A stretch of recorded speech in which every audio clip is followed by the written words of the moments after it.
ಓಂ ಗುಹಾಂ ಪ್ರವಿಷ್ಟಾವಾತ್ಮಾನೋ ಹಿ ತದ್ದರ್ಶನಾತ್ ಓಂ ಓಂ ವಿಶೇಷಣಾಚ್ಚ ಓಂ.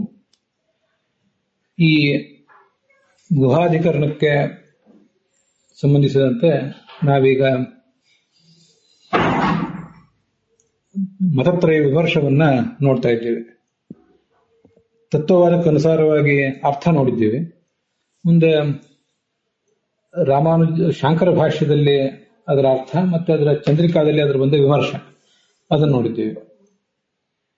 ಇನ್ನು ಮುಂದೆ ಈಗ ರಾಮಾನುಜ ಭಾಷ್ಯದಲ್ಲಿ ಹೇಳಿರುವಂತೆ ಸೂತ್ರಾರ್ಥ ಅದರ ವಿಮರ್ಶೆಯನ್ನ ನೋಡಬೇಕಾಗಿದೆ.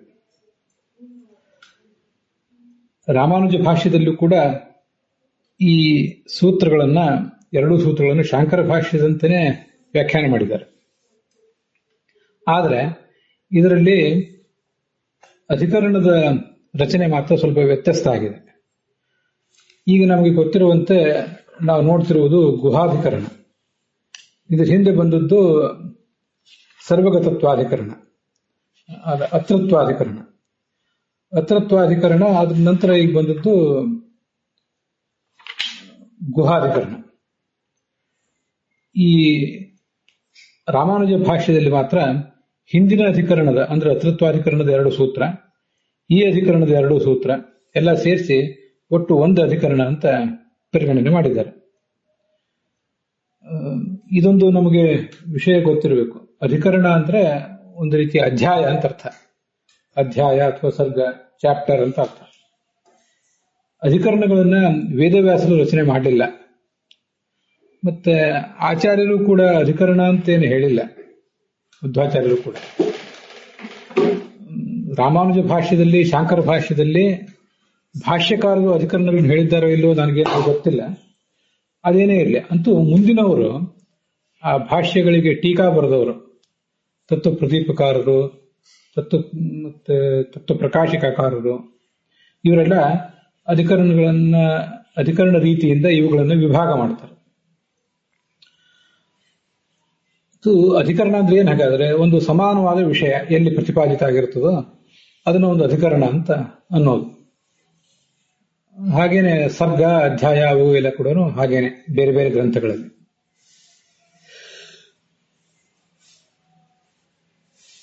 ಪಾಣಿ ಸೂತ್ರ ಇತ್ಯಾದಿ ಕಡೆಗಳಲ್ಲೂ ಕೂಡ ಹಾಗೇನೆ 8 ಅಧ್ಯಾಯಗಳು, ಅದರಲ್ಲಿ 4 ಪಾದಗಳು. ಆ ಅಧ್ಯಾಯಗಳಲ್ಲಿ ಹೆಚ್ಚು ಕಡಿಮೆ ಸಮಾನವಾದ ವಿಷಯಗಳನ್ನು ಹೇಳಿರ್ತಾರೆ. ಆಮೇಲೆ ಪಾದಗಳಲ್ಲೂ ಕೂಡ ಹೆಚ್ಚು ಕಡಿಮೆ ಸಮಾನವಾದ ವಿಷಯಗಳನ್ನೇ ಪ್ರತಿಪಾದನೆ ಮಾಡಿರ್ತಾರೆ. ಈ ದೃಷ್ಟಿಯಿಂದ ಅಧ್ಯಾಯ, ಪಾದ ಹೀಗೆಲ್ಲ ವಿಭಾಗ ಇರ್ತದೆ. ರಾಮಾನುಜ ಭಾಷ್ಯದಲ್ಲಿ 4 ಸೂತ್ರಗಳು, ಒಂದು ಅಧಿಕರಣ ಇದೆ. ಮೊದಲಿನ 2 ಸೂತ್ರ ಏನಿವೆ ಅದರಲ್ಲಿ ಅಂದ್ರೆ ಅತೃತ್ವಾಧಿಕರಣ ಅಂತೇನು ಈ ಹಿಂದೆ ಬಂದಿದೆ, ಅಲ್ಲಿನ 2 ಸೂತ್ರಗಳು ಅತ್ತಾಚರಾಚರ ಗ್ರಹಣಾತ್ ಅಂತ ಹೀಗೆಲ್ಲ ಬಂದಿತ್ತಲ್ಲ. ಕಾಟಕೋಪನಿಷತ್ತಿನ ಮೊದಲನೇ ಅಧ್ಯಾಯದ 2ನೇ ವಲ್ಲಿಯಲ್ಲಿ 24ನೇ ಒಂದು ಮಂತ್ರ ಇದೆ, ಅದನ್ನು ತಗೊಂಡಿದ್ದಾರೆ. ಅದ್ಯಾವುದು ಅಂದ್ರೆ ಯಸ್ಯ ಬ್ರಹ್ಮಚಕ್ಷತ್ರಂಚ ಉಭಯ ಭವತ ಓದನಃ ಮೃತ್ಯುಲಿ ಯಸ್ಯೋಪಸೇಚನಂ ಕೈಯತ್ಥ ವೇದ ಯತ್ರ ಸಹ ಅಂತ ಆ ವಾಕ್ಯ. ಯಾವ ಭಗವಂತನಿಗೆ ಬ್ರಹ್ಮಚಕ್ಷತ್ರಂಚ ಬ್ರಾಹ್ಮಣ ವರ್ಣದ ಅಭಿಮಾನಿಯಾದ ಚತುರ್ಮುಖ, ಹಾಗೆ ಕ್ಷತ್ರವರ್ಣದ ಅಭಿಮಾನಿಯಾದ ವಾಯು, ಇವರಿಬ್ಬರು ಕೂಡ ಆತನಿಗೊಂದು ಊಟದಲ್ಲಿ ತುತ್ತು, ಪ್ರಳಯ ಕಾಲದ ಭೋಜನ ಮಾಡಲಿಕ್ಕೆ ಕೂತಂತಹ ಪರಮಾತ್ಮನಿಗೆ ಇವರಿಬ್ರು ಕೂಡ ಒಂದು ತುತ್ತು. ಮೃತ್ಯು ಯಸ್ಯೋಪಸೇಚನಂ, ಮೃತ್ಯುವಿನ ದೇವತೆಯಾದಂಥ ಯಮ ಇವನಿಗೊಂದು ಹೋಳು ಉಪ್ಪಿನಕಾಯಿ.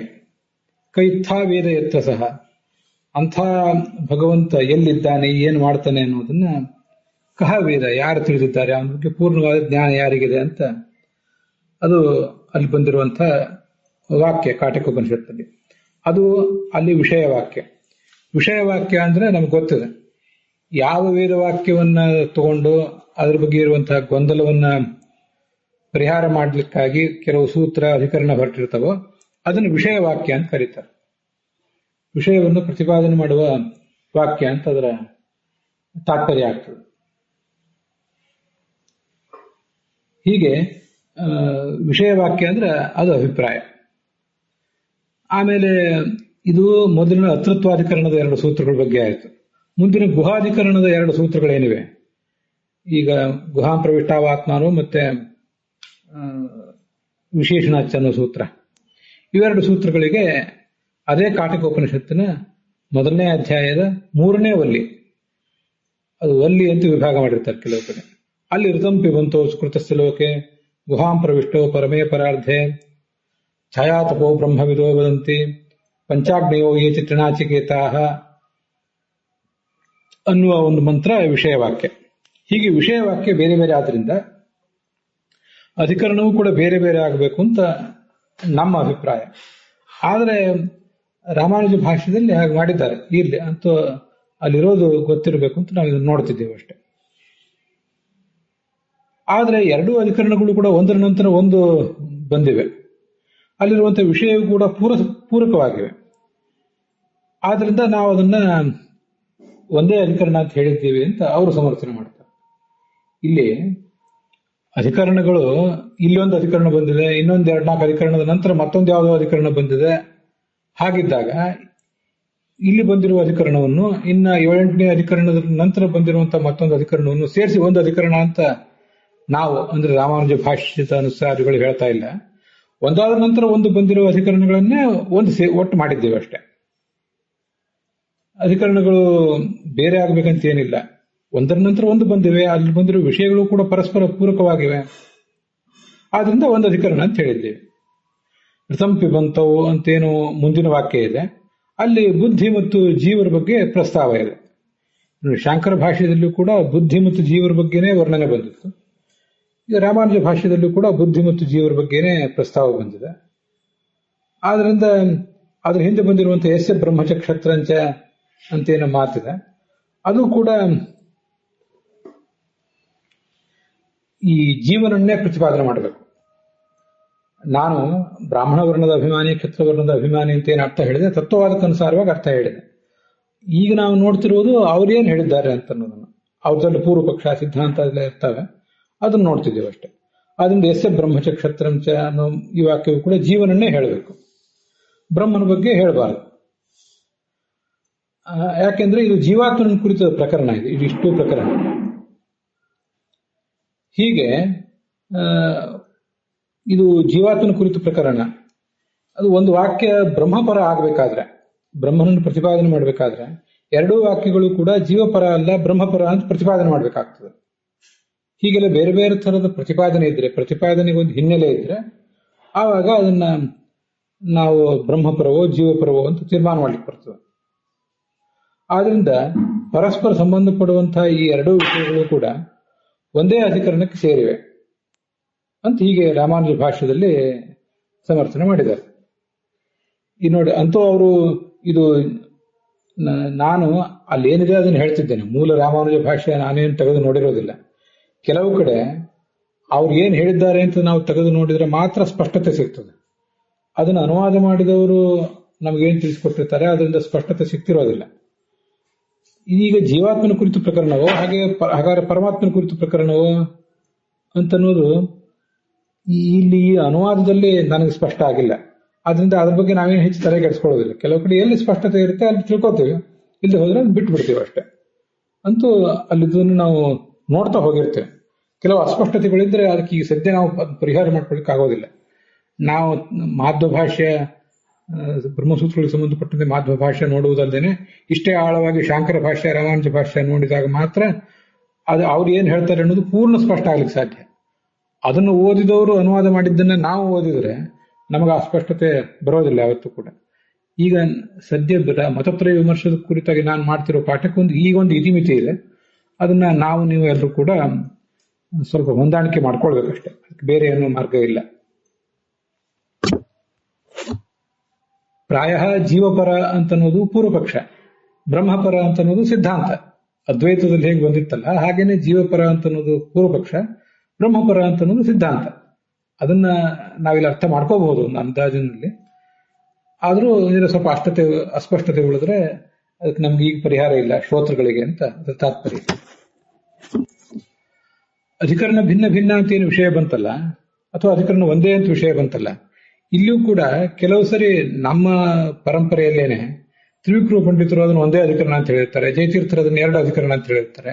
ಅಂಥವೆಲ್ಲ ಹಿಂದೆ ಬಂದಿದೆ. ಅಂಥ ಕೆಲವು ವ್ಯತ್ಯಾಸಗಳು ಬೇರೆ ಬೇರೆ ಮತದ ಭಾಷ್ಯಕಾರರ ನಡುವೆ ಮಾತ್ರ ಅಲ್ಲ, ನಮ್ಮ ಮತದ್ದೇ ಟೀಕಾಕಾರರ ನಡುವೆ ಕೂಡ ಇಂಥ ಕೆಲವು ವ್ಯತ್ಯಾಸಗಳು ಇರ್ತವೆ.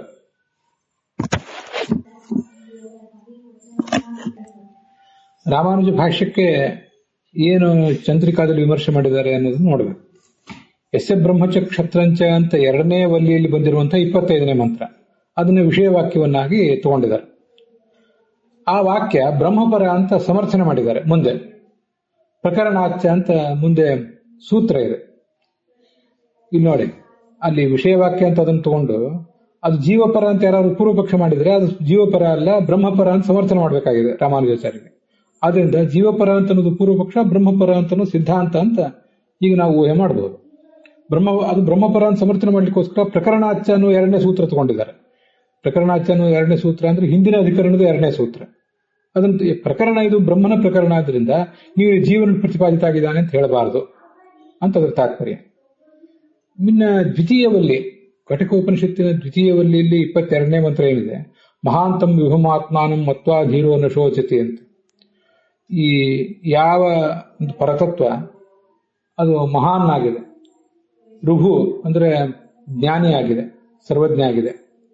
ಮಹಾಂತಂ ಋಭುಂ ಅಲ್ಲ, ಋಭು ಅಂತ ಹೇಳಿದೆ ನಾನು. ವಿಭು ಅಂದ್ರೆ ವಿವಿಧ ರೂಪವನ್ನು ತಾಳುವಂಥವನು. ಆತ್ಮ ಅಂತ ಮುಂದಿನ ಶಬ್ದ.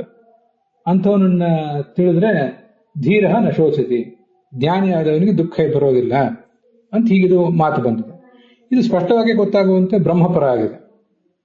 ಆದ್ರಿಂದ ಈ ಪ್ರಕರಣ ಬ್ರಹ್ಮಪರ ಅಂತ ಆ ಸೂತ್ರದ ಅಭಿಪ್ರಾಯ. ಇಲ್ಲಿ ನೋಡಿ, ಇಲ್ಲಿ ಕೂಡ ಬ್ರಹ್ಮಪರ ಅಂತ ಸಿದ್ಧಾಂತ ಮಾಡಿದ್ದಾರೆ. ಆ ಹಿಂದಿನ ವಾಕ್ಯ ನೋಡಿದ್ರೆ, ಹಿಂದಿನ ಪ್ಯಾರಾಗ್ರಾಫ್ ನೋಡಿದ್ರೆ ನಮಗೆ ಸ್ಪಷ್ಟ ಆಗಲಿಲ್ಲ, ಆದ್ರೆ ಇದನ್ನ ನೋಡಿದ್ರೆ ಸ್ಪಷ್ಟ ಆಗ್ತದೆ. ಇದನ್ನ ನೋಡಿ ನಾನು ಹೇಳಿದ್ದೆ, ಜೀವಪರ ಅಂತ ಅನ್ನೋದು ಪೂರ್ವಪಕ್ಷ, ಬ್ರಹ್ಮಪರ ಅಂತ ಅನ್ನೋದು ಸಿದ್ಧಾಂತ. ಆಚಾರ್ಯ ಇವರು ರಾಮಾನುಜ ಆಚಾರ್ಯರು ಕೂಡ ಭೇದವಾದಿಗಳಾದ್ರಿಂದ, ಪರಬ್ರಹ್ಮನ ಪಾರಮ್ಯವನ್ನು ಪ್ರತಿಪಾದನೆ ಮಾಡೋರಾದ್ರಿಂದ ಬ್ರಹ್ಮಪರ ಅಂತ ಅವ್ರು ಸಮರ್ಥನೆ ಮಾಡ್ತಾರೆ. ಆಯ್ತು. ಋತಂಪಿಬಂತವು ಅಂತೇಳಿ ಮಂತ್ರ ಇದೆಯಲ್ಲ, ಅದು 3ನೇ ವಲ್ಲಿಯಲ್ಲಿದೆ. ಮುಂದೆ ಅದು ಬುದ್ಧಿಜೀವರ ಪರ ಆದರೂ ಕೂಡ ಈ 2ನೇ ವಲ್ಲಿಯಲ್ಲಿ ಬರುವಂತಹ ಮಂತ್ರ ಅದು ಬ್ರಹ್ಮಪರ ಆಗ್ಲಿಕ್ಕೆ ಏನು ತೊಂದರೆ ಇಲ್ಲ, ವಲ್ಲಿಗಳು ಬೇರೆ ಬೇರೆ ಆಗಿರೋದ್ರಿಂದ. ಆದ್ರಿಂದ ಈ ವಿಷಯಗಳು ಪರಸ್ಪರ ಏನು ಪೂರಕ ಆಗೋದಿಲ್ಲ. ಆದ್ರಿಂದ ಅದು ಅಷ್ಟು ಸಮಂಜಸ ಅಲ್ಲ ನೀವು ಪ್ರತಿಪಾದನೆ ಮಾಡಿದ್ದು ಅಂತ ಅದರ ತಾತ್ಪರ್ಯ. ಈ ಪಾದದಲ್ಲಿ ಅದೃಶ್ಯತ್ವಾಧಿಕರಣ ಅಂತ ಇವೆಲ್ಲ ಬಂದಿವೆ. ಮತ್ತು ಅದರ ಮುಂದಿನ ಪಾದದಲ್ಲಿ ಜಿಹ್ವಾದಿ ಆಯತನಾಧಿಕರಣ ಅಂತ ಹೀಗೆಲ್ಲ ಬರ್ತಾವ ಮುಂದೆ. ಅಲ್ಲಿ ಇವೆರಡಕ್ಕೂ ಕೂಡ ಮುಂಡಕೋಪನಿಷತ್ತಿನ ಮಂತ್ರಗಳೇ ವಿಷಯವಾಕ್ಯ. ಅಲ್ಲಿ ಆ 2 ಅಧಿಕರಣದ ವಿಷಯಗಳು ಕೂಡ ಇಲ್ಲಿರುವಂತೆ ಪರಸ್ಪರ ಪೂರಕನೇ ಆಗಿವೆ. ಅವೆರಡನ್ನು ಪ್ರತ್ಯೇಕ ಅಧಿಕರಣ ಅಂತ ಪರಿಗಣನೆ ಮಾಡಿದ್ದಾರೆ. ಸೂತ್ರಕಾರರು ಅಂತ ಬರೆದಿದ್ದಾರೆ ನೋಡಲ್ಲ, ಸೂತ್ರಕಾರರು ಹಾಗೆ ಪರಿಗಣನೆ ಮಾಡಿರೋದಿಲ್ಲ. ಅದು ಅಷ್ಟ ಸೂತ್ರಕಾರರು ಅಂತ ಅಲ್ಲಿ ಹೇಳೋದು ಸರಿಯಲ್ಲ, ಭಾಷ್ಯಕಾರರು ಅಂತ ಅರ್ಥ. ಅದಕ್ಕೆ ಮುಂದಿನ ಸಂಪ್ರದಾಯಜ್ಞರು ಅಂತ ಅರ್ಥ. ಸೂತ್ರಕಾರರು ಯಾವ ಅಧಿಕರಣಗಳನ್ನು ಹೇಳಲಿಲ್ಲ. ಒಂದೇ